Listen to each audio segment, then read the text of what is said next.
Hello everyone, in today's video we are going to interpolate triple sugar ion agar TSI and Kligler's ion agar KI.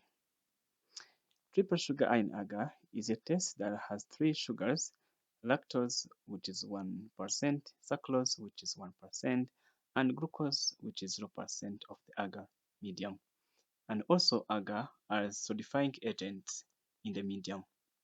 Triple sugar ion agar is a semi-solid medium having a slant and a butt.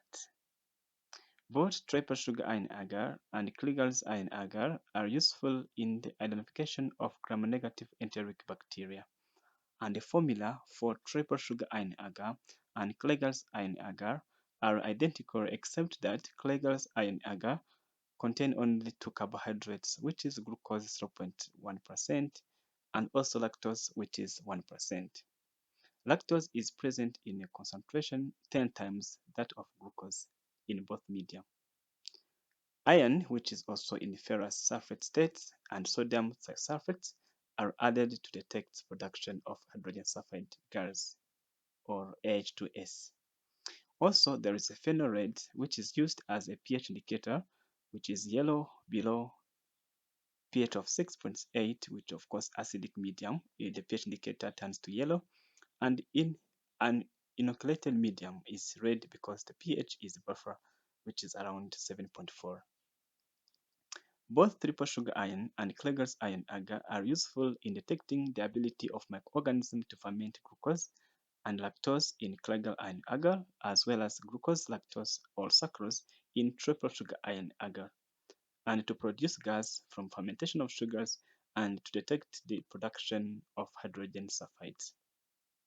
What's the procedure of these tests?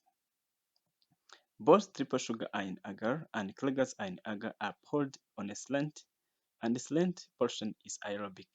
The butt or deep portion of the medium is anaerobic. To inoculate triple sugar ion agar or Kligler's ion agar, the lab scientist should pick a well-isolated colony with the inoculated needle and stab the butt almost all the way to the bottom of the tube. The lab scientist then moves the needle back and forth, which is also known as fishtailing, across the surface of the slant, and the cap is placed loosely to allow some oxygen to enter the tube, and the medium is incubated in a non-carbon dioxide incubator for 18 to 24 hours, not beyond that. So the reaction pattern are written as slant reaction / butt reaction. So, and what are the reactions of both media? If no fermentation happened, alkaline slant and alkaline butts are obtained.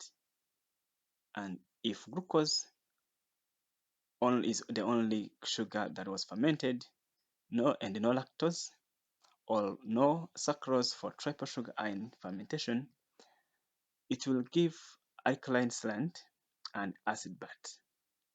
Why is it alkaline slant and acid butt for glucose fermentation only?